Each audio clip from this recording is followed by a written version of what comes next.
Como vencer no campo de batalha? Quem aqui está enfrentando guerras? Uma pergunta, né? Todo mundo vai dizer, eu, pastor, quem aqui está enfrentando batalhas? Eu creio que todos nós, porque nós vivemos em constantes batalhas espirituais, e muitas vezes, essas batalhas espirituais, elas são confrontadas no mundo físico. Nós entendemos e nós sabemos que também existem os campos de batalhas. O maior campo de batalha que nós enfrentamos é a nossa mente. Mas hoje eu não vou trabalhar no campo de batalha da mente. Hoje eu vou trabalhar no campo de batalha físico. Amém? Então, nós precisamos entender que tem pessoas aqui que o campo de batalha deles, eles estão enfrentando a maior batalha dentro da sua casa, no seu casamento, com os seus filhos. Outros estão enfrentando uma batalha na sua vida financeira, no seu trabalho. Está sendo perseguido no trabalho. Outros estão enfrentando batalhas de saúde. Então, existem os campos de batalhas onde nós enfrentamos as nossas guerras. Tem pessoas que estão enfrentando na faculdade, na escola. Eu não sei onde é que tem o campo de batalha, mas você sabe onde você está se deparando com uma guerra, que tem uma ação espiritual, mas ela está se manifestando no mundo físico, porque o inimigo usa as pessoas para guerrear conosco. E nós sabemos que a nossa guerra não é contra carne nem contra sangue, é contra principados, potestades e dominadores. Mas as pessoas se levantam contra nossas vidas. Não são os nossos inimigos, mas elas são usados pelo inimigo para vir contra nós. E nós precisamos ter esse entendimento. Então, em todos os lugares que nós podemos ser confrontados. Você pode estar saindo de casa para um momento de lazer na tua vida e você se deparar com uma batalha, com uma guerra, com uma luta naquele lugar. Então, nós precisamos estar muito ciente e consciente, porque essas batalhas, essas circunstâncias, esses confrontos vêm para nos desestabilizar, para afrontar, para impedir o teu avanço, impedir que você faça algo. E existem essas batalhas, como eu contei aqui, desse casal que de repente estava ali passeando e acontece aquela situação, e o que você vai fazer? Então, gente, a palavra de Deus, Jesus disse que no mundo nós vamos passar por aflições, mas que a gente precisa ter bom ânimo, porque Ele venceu o mundo. Existe uma guerra espiritual constante. Se Deus quisesse, porque Ele pode abrir os nossos olhos agora, para que você enxergasse o que está acontecendo aqui em cima. Eu não sei se você não se enfiaria embaixo dessa cadeira. Eu não sei, porque há uma constante batalha espiritual entre anjos e demônios. O tempo todo. E isso é real. Então, no campo de batalha, o menor detalhe pode fazer a diferença para que você possa obter a vitória. E nós precisamos estar atentos. Existe no campo de batalha uma pressão espiritual, física, psicológica, que vai exigir muito de você.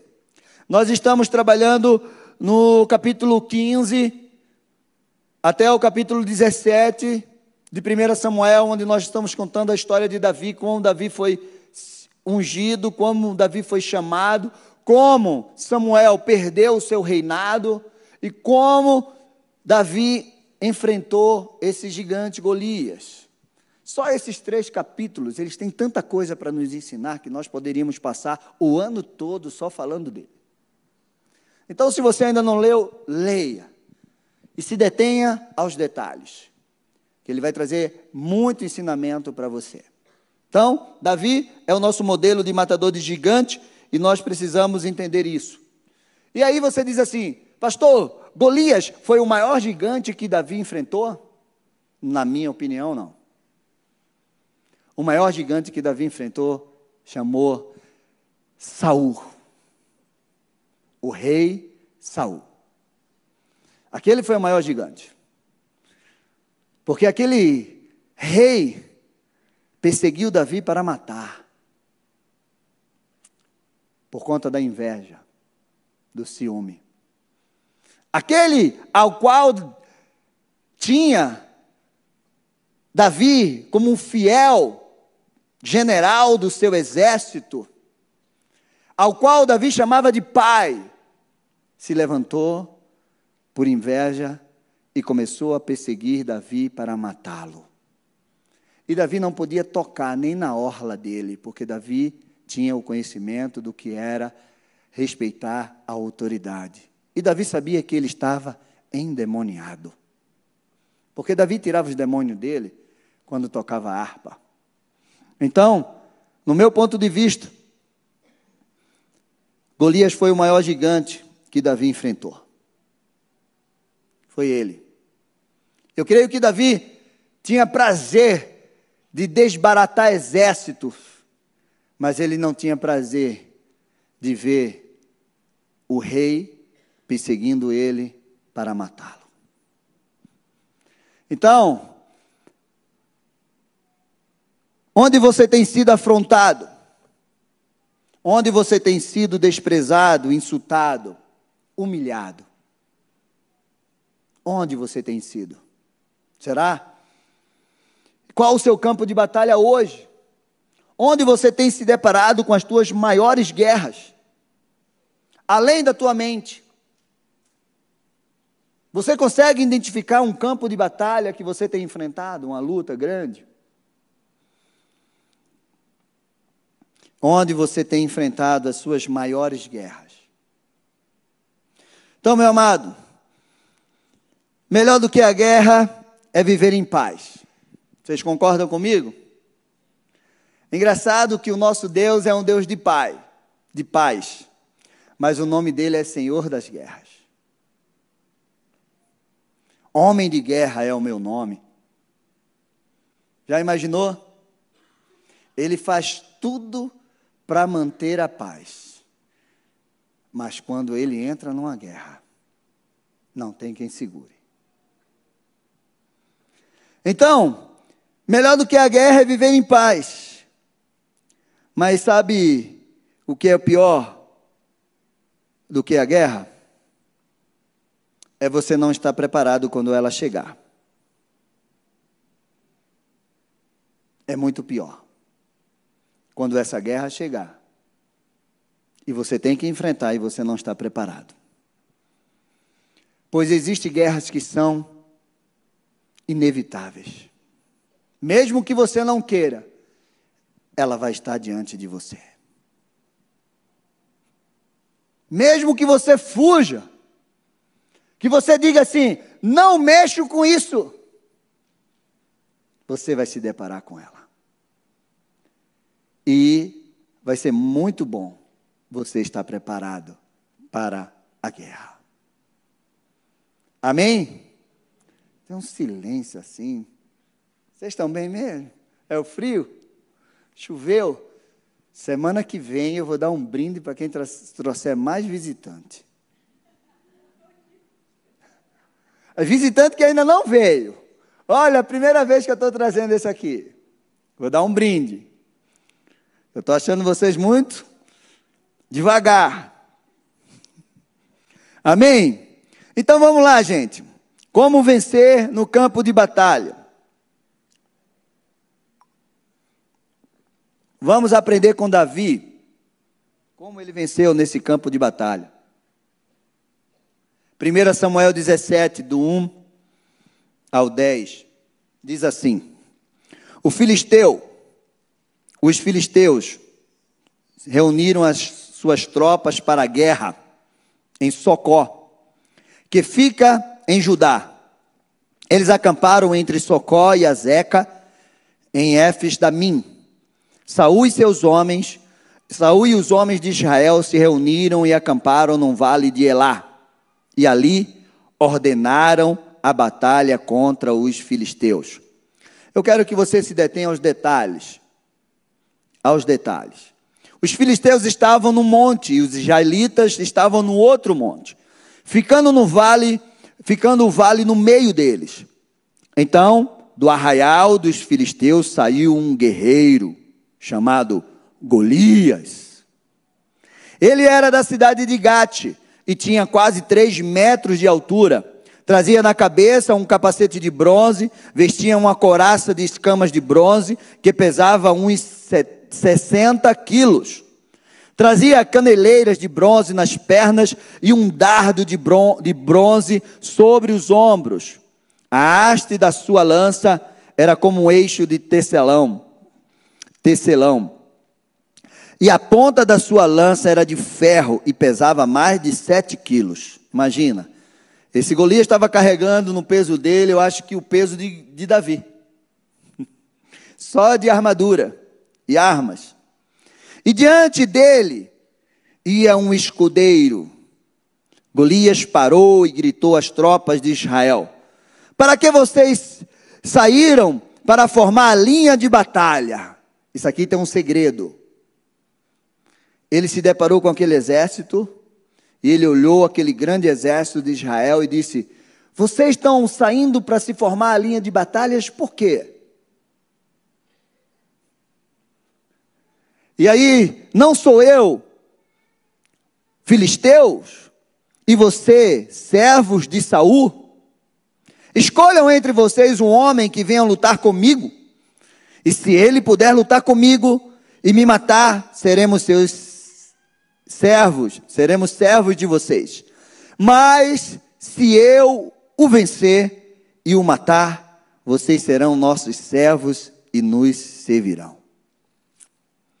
E o filisteu continuou: hoje eu desafio as tropas de Israel, dei-me um homem para que lute comigo. A palavra-chave aqui é: se eu te vencer, eu vou te escravizar. Se eu vencer, eu escravizo todos vocês. Eu quero lutar com um só, mas se eu vencer e eu matar, eu escravizo todos vocês. Então, a intenção do inimigo é te vencer, escravizar, te dominar. E ele não só quer escravizar você, ele quer escravizar a tua família, eles querem escravizar a tua geração.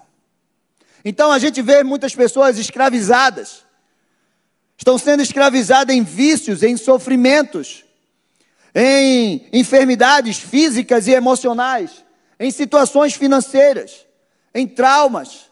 Muitas pessoas estão sendo escravas de espíritos malignos e esses espíritos passam de geração em geração, escravizando aquela pessoa.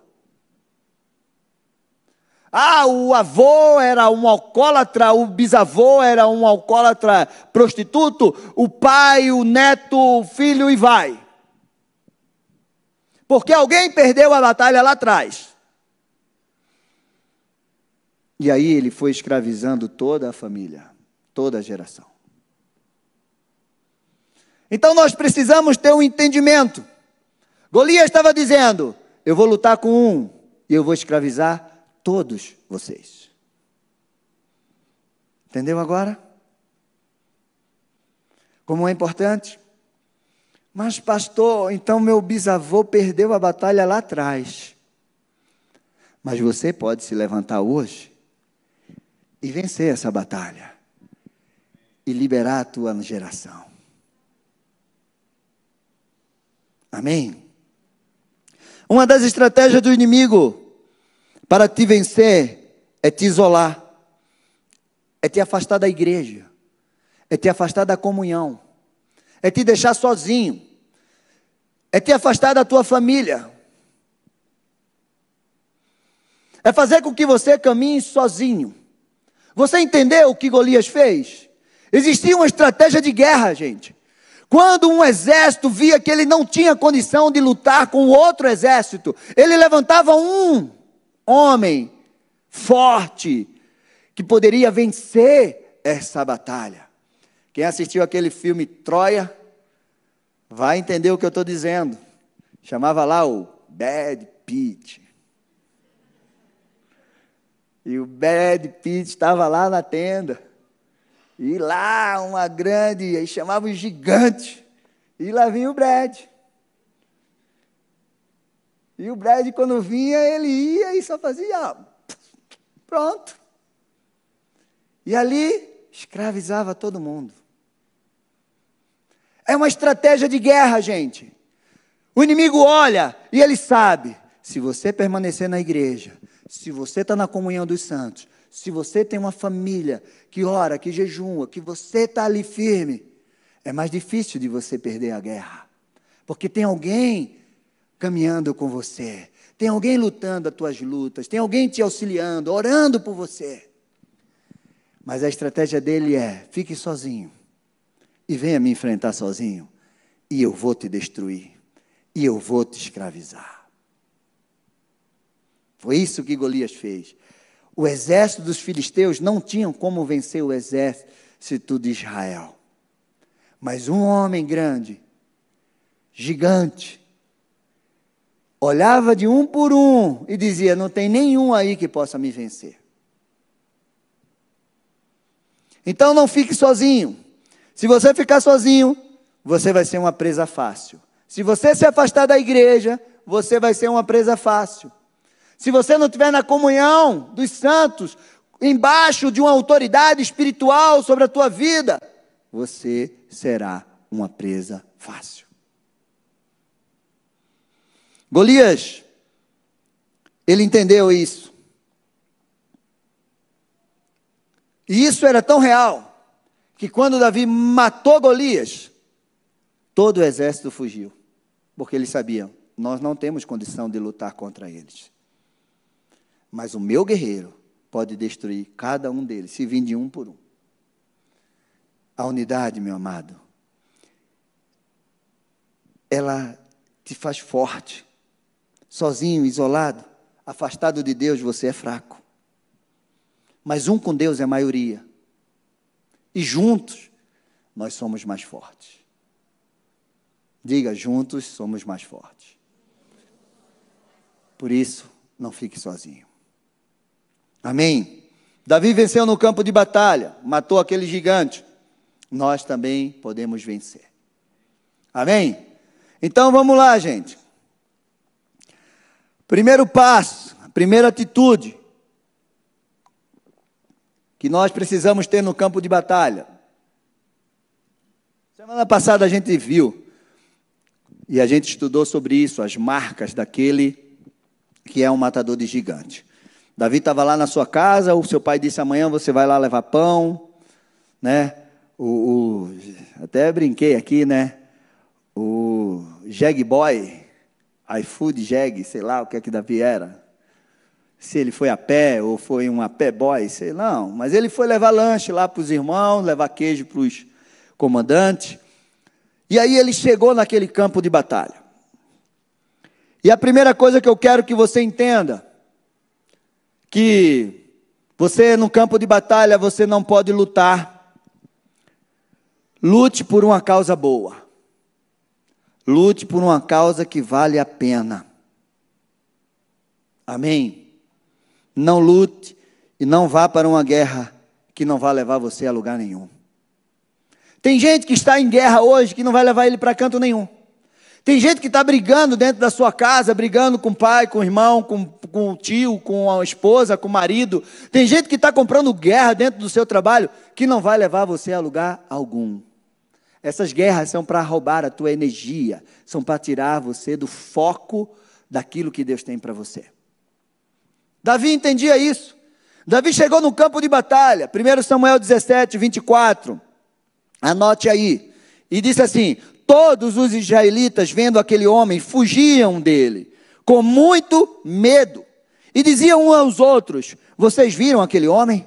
Ele veio para afrontar Israel, o rei dará muitas riquezas para quem matar aquele homem, também lhe dará filha em casamento, e a casa do seu pai isentará de impostos em Israel. Davi perguntou aos homens que estavam perto dele, o que será dado ao homem que matar esse filisteu e livrar Israel de tal afronta? quem é esse incircunciso filisteu para afrontar o exército do Deus vivo? O povo lhe repetiu as mesmas palavras, dizendo: é isso que será dado ao homem que o matar. Quando Davi chegou naquele campo de batalha, e ele fez o que ele tinha que fazer, deixou lá as bagagens com o guarda da bagagem, ele viu como é que seu irmão estava, ele era um cara responsável, a gente viu isso a semana passada. E aí ele ficou atento, vendo todo aquele confronto, e de repente ele ouviu o que se daria para matar aquele gigante. Eu creio que Davi ia matar aquele gigante de todo jeito. Ele estava disposto a matar aquele gigante até de graça. Mas ele disse: vale a pena eu lutar por Israel e matar esse gigante. Existia uma recompensa. E essa recompensa mudaria a vida de Davi. Essa recompensa mudaria a vida da sua família. Essa recompensa honraria o nome de Deus. Tirava a afronta. Então Davi olhou e disse: que recompensa é essa? Maravilhosa. Vale a pena eu derrubar esse gigante. Porque eu vou casar com a filha do rei. Eu vou estar cheio de riqueza. Eu vou morar no palácio. Eu vou ser reconhecido como um grande herói. Mas acima de tudo, o meu Deus, o nome do meu Senhor, será honrado nessa batalha. E a minha família nunca mais vai pagar imposto. Você entendeu? Que tem luta que vale a pena. Não perca tempo. Não perca. Não gaste a tua energia com aquilo que não vale a pena. O inimigo, ele é especialista em querer te tirar do foco, em querer te colocar guerras que não vai valer a pena, só vai te cansar e vai te desgastar. Sabe aquelas confusãozinhas, aqueles conflitos, aquelas perseguições que fica só perturbando a tua cabeça? Pronto. Você precisa identificar qual a guerra que você está enfrentando que vale a pena, que vai trazer para a tua vida, que vai trazer para a tua família, que vai trazer para o nome do Senhor na tua vida. Amém? Entenderam? Dá para você anotar aí: rapaz, aquela guerra que eu estou enfrentando nem vale a pena. Só está enchendo meu saco. Davi fez isso nesse campo de batalha. Amém? Segundo lugar, como você vence no campo de batalha? Confie no Senhor, mas também acredite no seu potencial. Não adianta você confiar só no Senhor, se você não acreditar em si mesmo.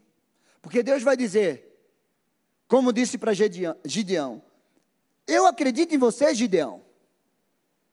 Eu vejo você como um homem valente, Gideão. Eu vejo você como um grande guerreiro, Gideão. E Gideão disse assim: eu, Senhor? Eu sou o menor da minha casa.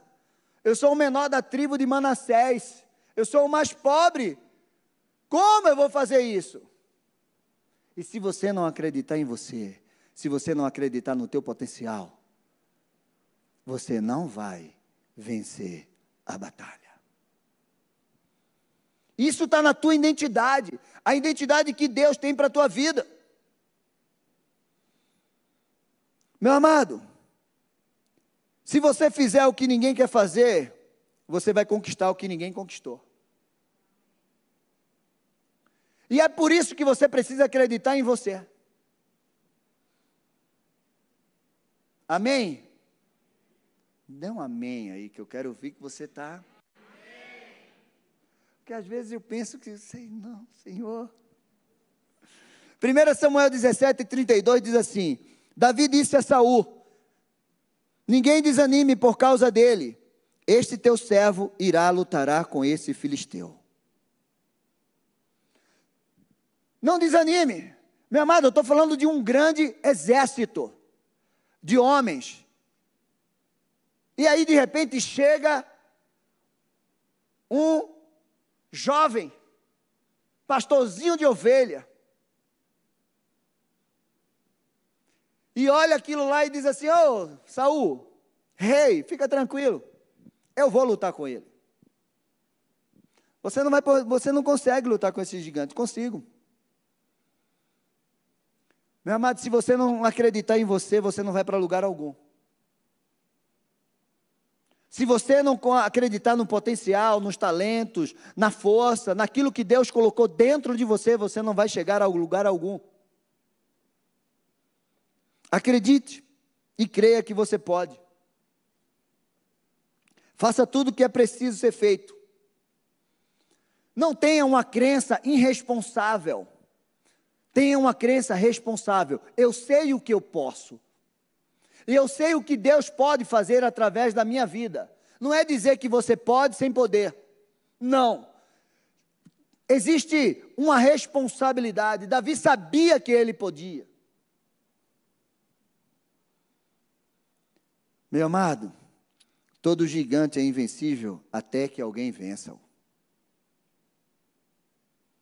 Todo sonho, é impossível até que alguém realize.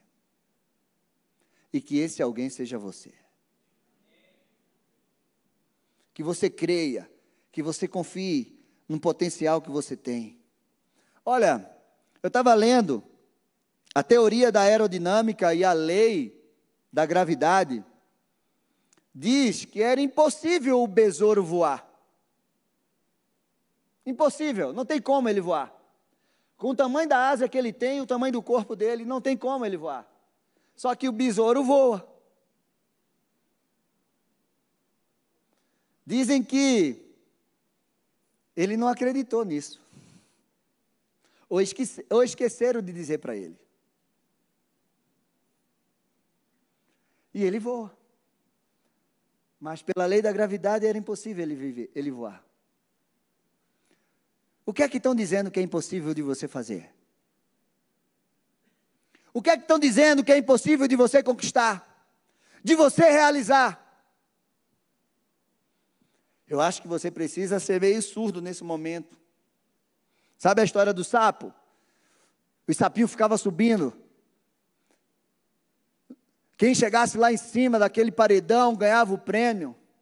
E os sapinhos começavam a subir, mas tinha os que estavam embaixo, dizia, vai cair, vai cair. E eles começavam a subir, aí na metade caía, outros estavam quase chegando e caía. De repente o sapinho foi subindo, e a turma vai cair, todos caíram e ele sozinho. E todo mundo ficou embaixo, vai cair, vai cair, vai cair. E ele não caiu.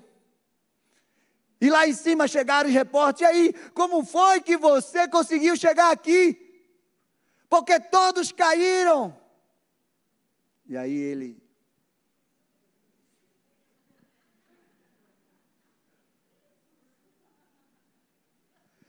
Tem hora que é bom ser surdo. Não escutar. Não dar ouvidos. E o sapinho chegou lá em cima. Meu amado, esse foi Davi. Davi não deu ouvidos a ninguém. Não olhou para ninguém daquela batalha, naquele campo de batalha, como exemplo para ele. Ele acreditava no potencial que ele tinha, porque ele já tinha experiência. Qual é a mentira que você tem acreditado? Qual é a mentira do diabo que você tem acreditado? Porque ele é o pai da mentira. Meu amado, tudo é possível ao que crê.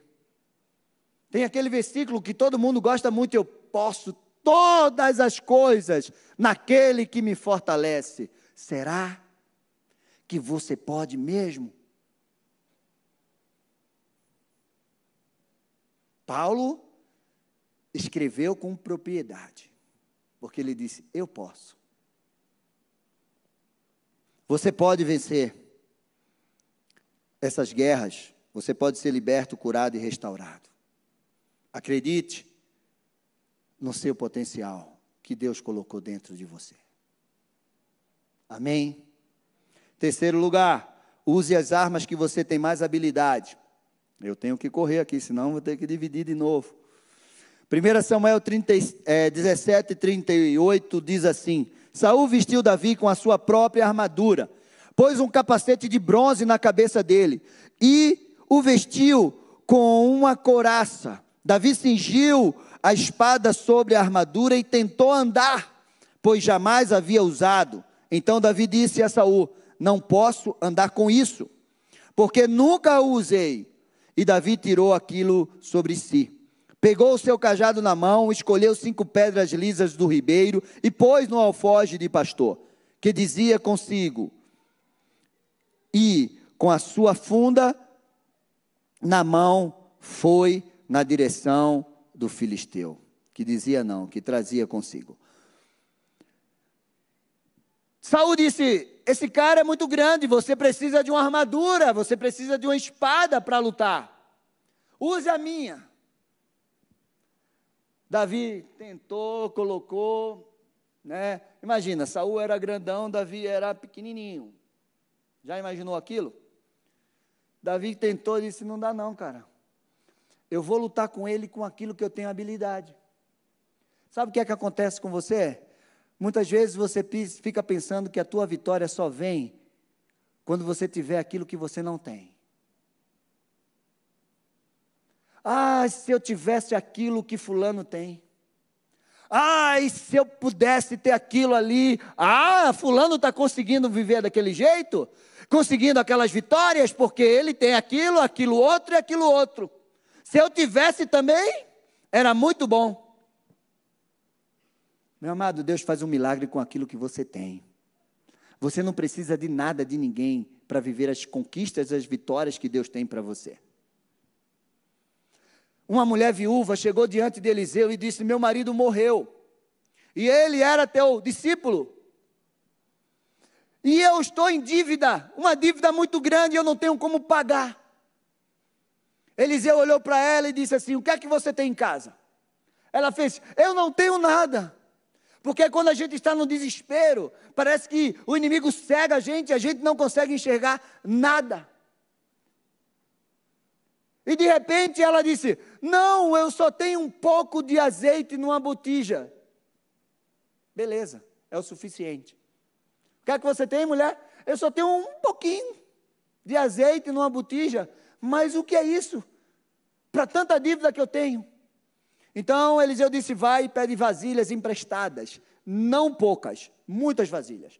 Pega para os teus vizinhos vasilha onde você conseguir.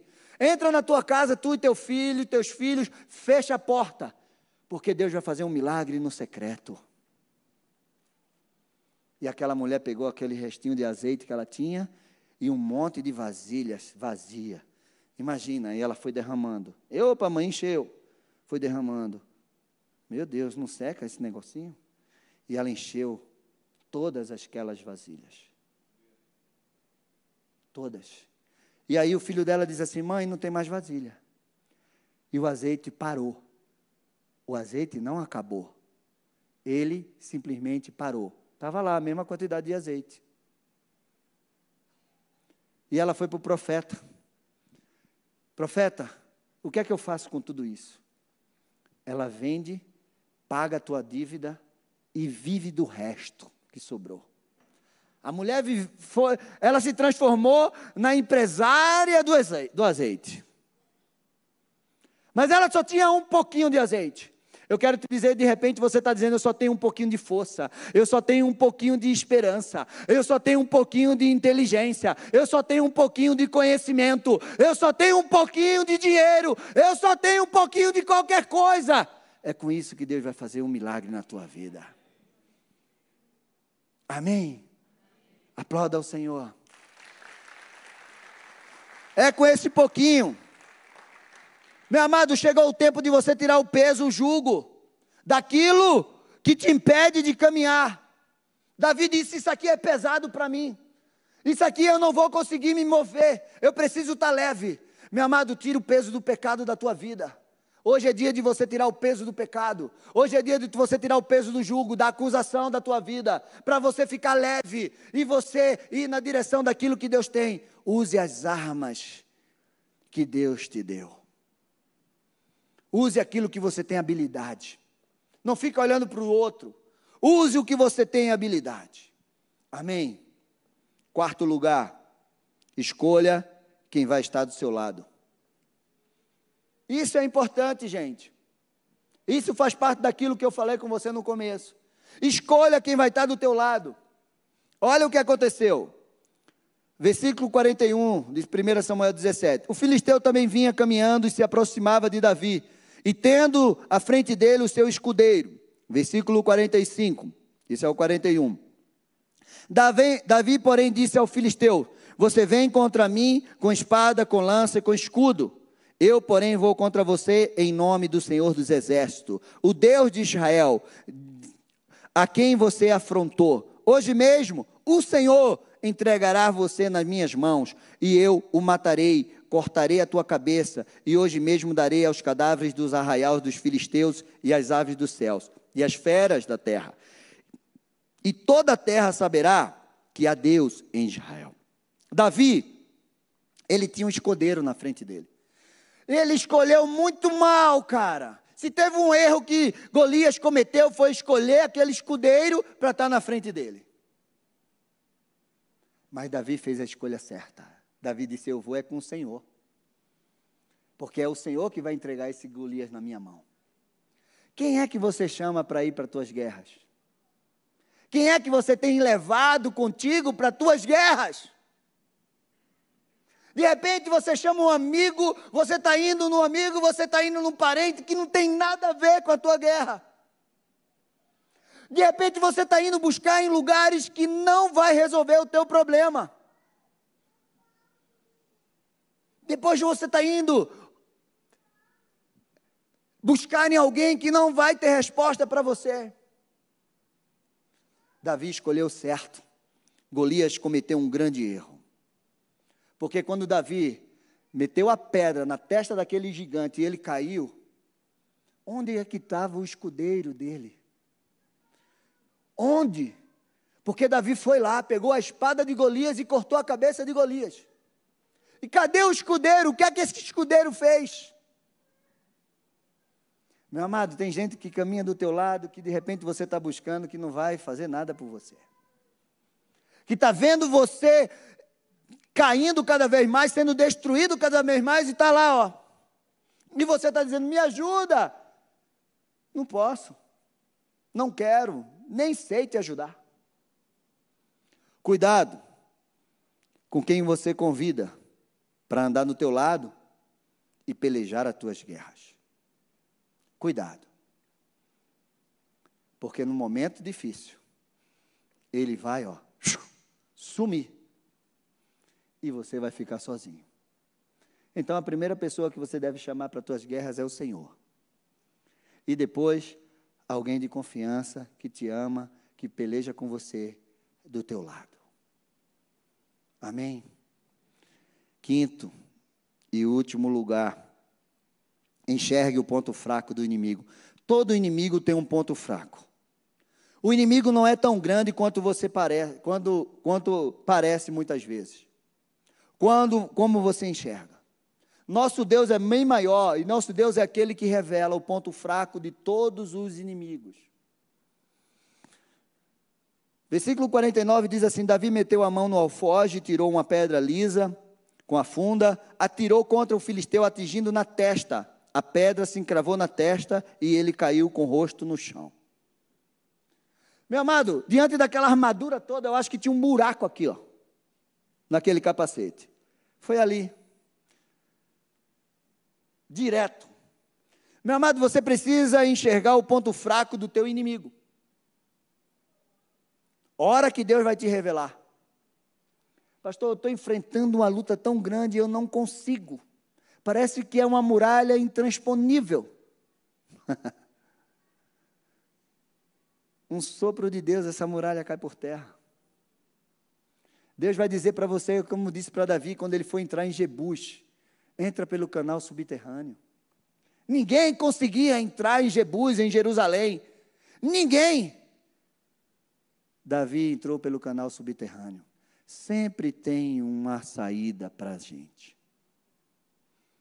Então, diante desse grande desafio, eu conversando com um grande empresário, e ele estava com uma grande causa na justiça, e disse: não tem como vencer.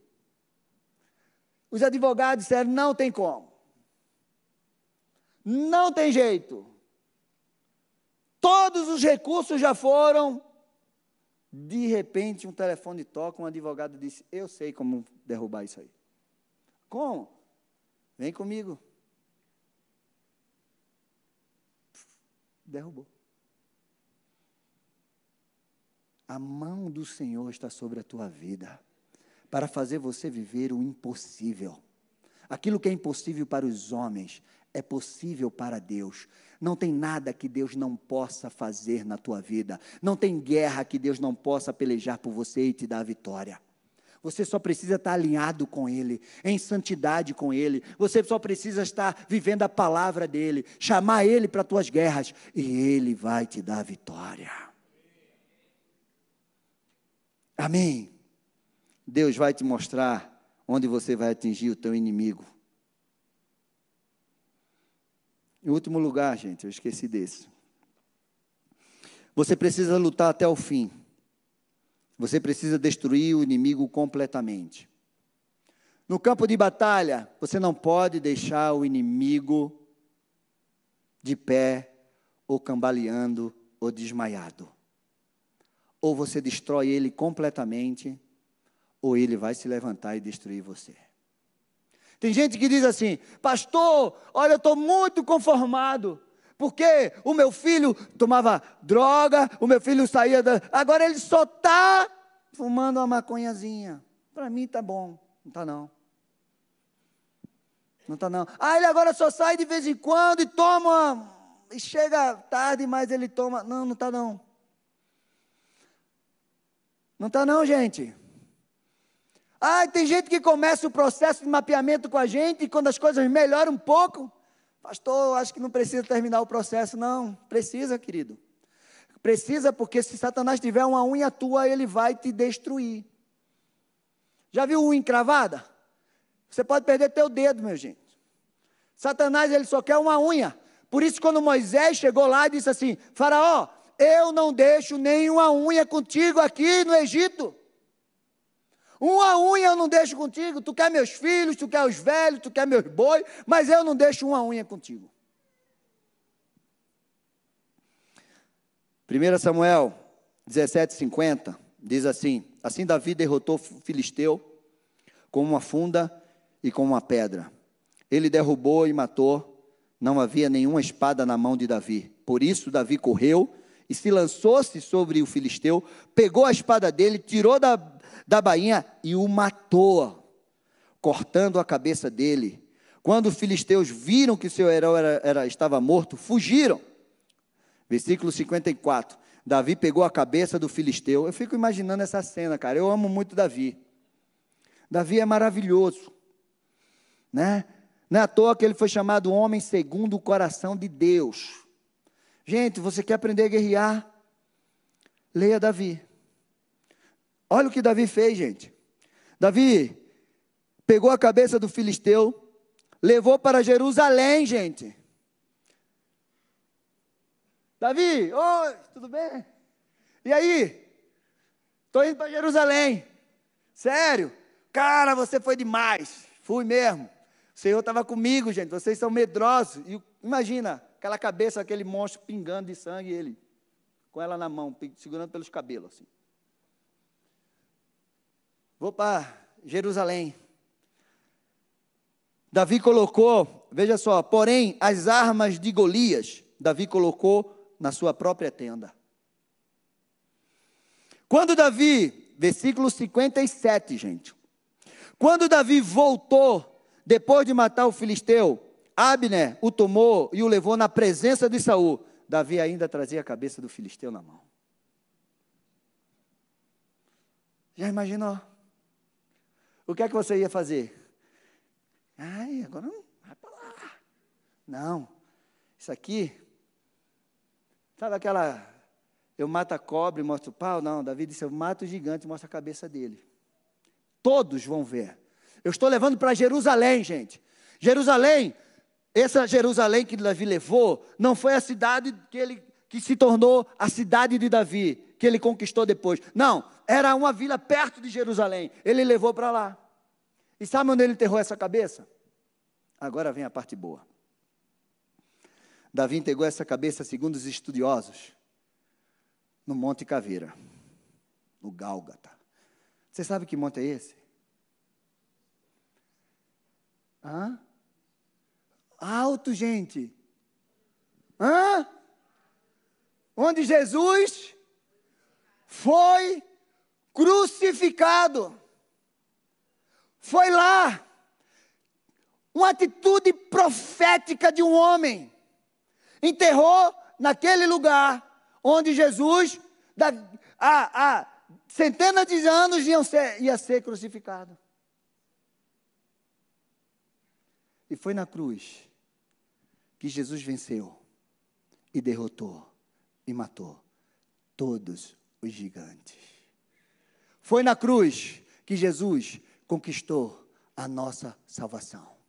Foi na cruz que Jesus colocou o inferno e o diabo embaixo dos nossos pés.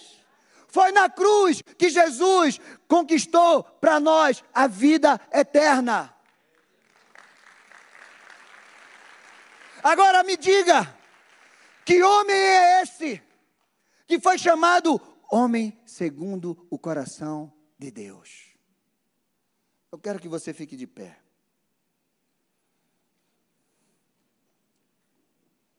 Meu amado, Jesus venceu Satanás na cruz. Todos os gigantes foram vencidos na cruz. A nossa vitória vem da cruz. A cruz não é o fim. A cruz é o começo de uma vida nova. A cruz é o começo de uma vida de vitória. Davi foi chamado homem segundo o coração de Deus. Atos 13, 22 diz assim: e tendo tirado Saul, levantou-lhe o rei Davi, no qual também dando testemunho disse: achei Davi, filho de Jessé, homem segundo o meu coração, que fará toda a minha vontade. Meu amado, Davi foi achado por Deus. Homem segundo, Davi foi achado por Deus, no campo, cuidando de ovelhas. A palavra de Deus diz que Deus está procurando verdadeiros adoradores, aqueles que o adoram em espírito e em verdade. Davi era um adorador. Deus está procurando pessoas, homens, mulheres, jovens, crianças, que têm um coração voltado para Ele. Homens dispostos a guerrear, homens dispostos a derrubar os gigantes, a cortar a cabeça dos gigantes. Quantos gigantes nós temos que derrubar nessa cidade? Quantos gigantes nós temos que derrubar no Brasil? Quantos gigantes nós temos que derrubar? Deus está procurando. Davi foi achado, Deus está te procurando. Deus está procurando esses homens dispostos a honrar o nome dEle. E esses homens e essas mulheres estão aqui, estão aí nos assistindo. Eu creio. Você crê nisso? Eu olho para você, eu me animo. Quando eu olho para vocês, eu fico feliz. Eu digo, aqui tem gente guerreira. Olha, um grande exército de Deus aqui, que Deus vai usar, que Deus vai levantar. Eu não sei se você se enxerga assim, mas quando eu olho para você, eu enxergo você assim. Amém? E para encerrar, Eclesiastes 9, 11 diz assim: vi ainda debaixo do sol, que os mais rápidos nem sempre ganham a corrida, que os mais fortes nem sempre vencem a batalha, que os sábios nem sempre têm pão, que os prudentes nem sempre têm riqueza, que os inteligentes nem sempre são honrados, mas que tudo depende do tempo e do acaso, da oportunidade. Pois ninguém sabe a sua hora, assim como os peixes que são apanhados nas redes traiçoeiras, e como os pássaros que são pegos nas armadilhas, assim também os filhos dos homens que se enredam no tempo da calamidade, quando esta cai de repente sobre eles. Meu amado, Golias era um grande guerreiro. Golias era muito forte, era muito maior e mais forte do que Davi. Ele tinha um poder bélico muito maior do que Davi.